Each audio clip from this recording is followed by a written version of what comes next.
जय Shri Ram guys, welcome back to the another video. अगर आप मेरी हर वीडियो देखते हो या आप एक कॉमर्शियल गाड़ी खरीदना चाहते हो तो ये वीडियो बस आपके लिए है, क्योंकि इस वीडियो में हम बात करने वाले हैं टैक्सी लाइन से जुड़ी कुछ कंफ्यूजनों के बारे में। पॉइंट नंबर 1, टैक्सी के काम के लिए हमें कौन सी गाड़ी खरीदनी चाहिए या ओला उबर के काम के लिए हमें कौन सी गाड़ी खरीदनी चाहिए। पॉइंट नंबर 2, गाड़ी खरीदने के बाद इसके खर्चे क्या होते हैं, इसका मेंटेनेंस, टोटल मेंटेनेंस कॉस्ट क्या होता है। तो पॉइंट नंबर 1 में हम बात करने वाले हैं हमें कौन सी गाड़ी लेनी चाहिए। तो सबसे पहले बात करते हैं हम लोग वैगन आर की। अगर हम ओला उबर एनसीआर में गाड़ी चलाना चाहते हैं तो सबसे बेस्ट गाड़ी है वैगन आर। इसमें बस ओला में मिनी और उबर में गो की राइड आती है, प्लस जो रैपिडो में डिजायर और अर्टिगा वाले को मिलता है वो ही सेम प्राइस वैगन आर वाले को मिलता है। इसका प्लस पॉइंट ये है कि आपको कभी बैठने का मौका नहीं मिलेगा, क्योंकि कस्टमर सबसे ज्यादा छोटी गाड़ी ही बुक करते हैं। और इसका नेगेटिव पॉइंट ये है कि ये थोड़ी कंफर्टेबल कम है, लंबे टाइम तक बैठने में आपको प्रॉब्लम हो सकती है। दूसरा, इसमें जो हमारे पर्सनल आउट स्टेशन के कस्टमर होते हैं वो नहीं बनेंगे।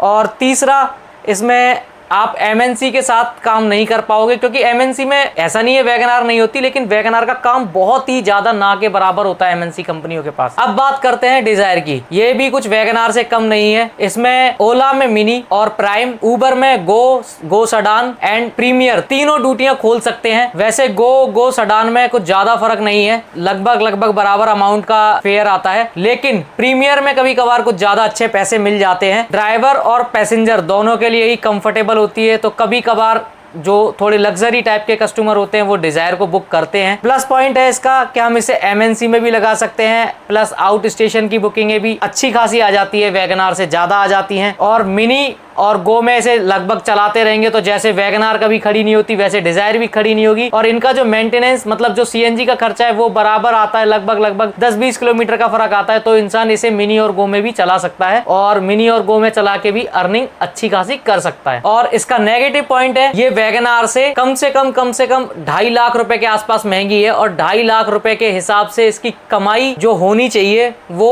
उतनी महंगी नहीं है जितनी ये गाड़ी महंगी है। अब बात करते हैं अर्टिगा की। अर्टिगा डिजायर और वैगन आर से बहुत ही ज्यादा कंफर्टेबल है, इतनी ज्यादा कंफर्टेबल है कि इसका ड्राइवर हमेशा ही सोता रहता है, क्योंकि इसका काम सबसे ज्यादा कम आता है। वैसे तो इसमें आप मिनी, गो, प्राइम, एक्सल, प्रीमियर वगैरह सारी ड्यूटियां खोल सकते हो, सडान वगैरह सब कुछ। पर अगर आप मिनी या गो में इसको चलाओगे तो आपको सीएनजी अपनी जेब से डलानी पड़ेगी, क्योंकि जहां वैगन आर और डिजायर एक सिलेंडर में 200 से प्लस का एवरेज दे देती है, वहीं ये 120 पे अपना दम तोड़ देती है। अर्टिगा के प्लस पॉइंट, इसकी एक ड्यूटी डिजायर और वैगन आर की 3 ड्यूटियों के बराबर है। इसमें आपको आउट स्टेशन की बुकिंग ज्यादा मिलती है। इसमें आप एमएनसी कंपनी के साथ भी चला सकते हो, एमएनसी कंपनी में अर्टिगा की डिमांड ज्यादा होती है। आउट स्टेशन के किसी भी वेंडर के साथ काम कर सकते हो। कंफर्ट, जैसा कि मैंने आपको बताया कि डिजायर और वैगन आर से बहुत ही ज्यादा है। अब बात करते हैं इसके नेगेटिव पॉइंट के बारे में। अर्टिगा वैगन आर से करीब 5.5 लाख रुपए और डिजायर से करीब 3 लाख रुपए महंगी है। पर ओला उबर में चलाने पर तीनों गाड़ियों का खर्चा काटने के बाद डिजायर, वैगन आर और अर्टिगा लगभग जो अपने ओनर को बचा के देती हैं वो अमाउंट में सिर्फ 2-2.5 या 3,000 का फर्क आता है। जैसे कि वैगन आर वाला 40,000 बचा रहा है तो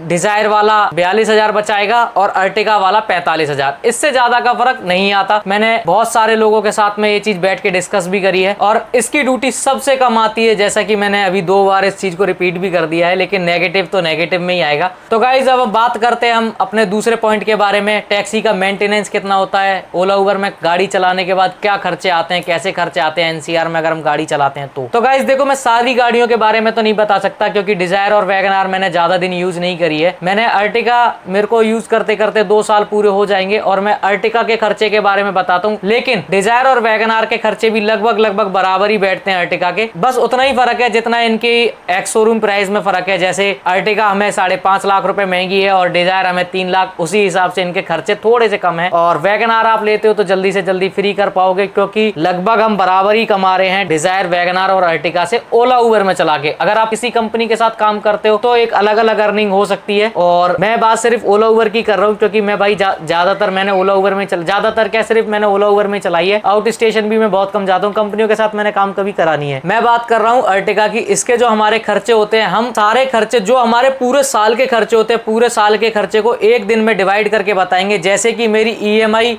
एक महीने की 21,540 जाती है। तो 21,540 को हम 30 से डिवाइड करेंगे तो हमारा एक दिन का खर्चा होता है 730 रुपए। और हमारा जो इंश्योरेंस 30,000 रुपए का एक साल का होता है, तो 30,000 रुपए को हम 365 दिन से डिवाइड कर देंगे तो हमारा एक दिन का 82 रुपए का पर डे का इंश्योरेंस होता है। हमारा जो मंथली एमसीडी पास कटता है वो कटता है 3,000 रुपए का, तो ये हुआ हमारा 100 रुपए का पर डे का। यूपी टैक्स कटता है, ये कटता है 2160 रुपए का मंथली। इसको हम डिवाइड करेंगे 30 दिनों से तो हमारा 72 रुपए पर डे का यूपी टैक्स हो गया। 6,000 रुपए का हम मानते हैं अपनी गाड़ी की मेंटेनेंस और सर्विस कॉस्ट, मतलब 3,000 रुपए के अप्रोक्स मेरी सर्विस होती है और 3,000 रुपए हम रख लेते हैं जैसे कि कभी मेरी गाड़ी के डिस्प्ले पैड चेंज होते हैं या मेरी गाड़ी का कभी कूलेंट चेंज होता है या कभी स्पार्क प्लग चेंज होते हैं। तो ये वैसे तो 3,000 से ऊपर भी जाते हैं, लेकिन हम इनको 3,000 रुपए इसलिए रखते हैं क्योंकि हर महीने ये चीजें चेंज नहीं होती, तो हम इसको एक मोटा अप्रोक्स 3,000 रख लेते हैं। तो हम सर्विस और इस दोनों को मिला के 6,000 रुपए अमाउंट मानते हैं हर महीने का जो गाड़ी का मेंटेनेंस कॉस्ट है। तो अगर हम इस मेंटेनेंस कॉस्ट को डिवाइड करते हैं 30 दिनों में तो हमारा 200 रुपए पर डे का ये खर्चा आता है। इसके बाद अगर हम सारी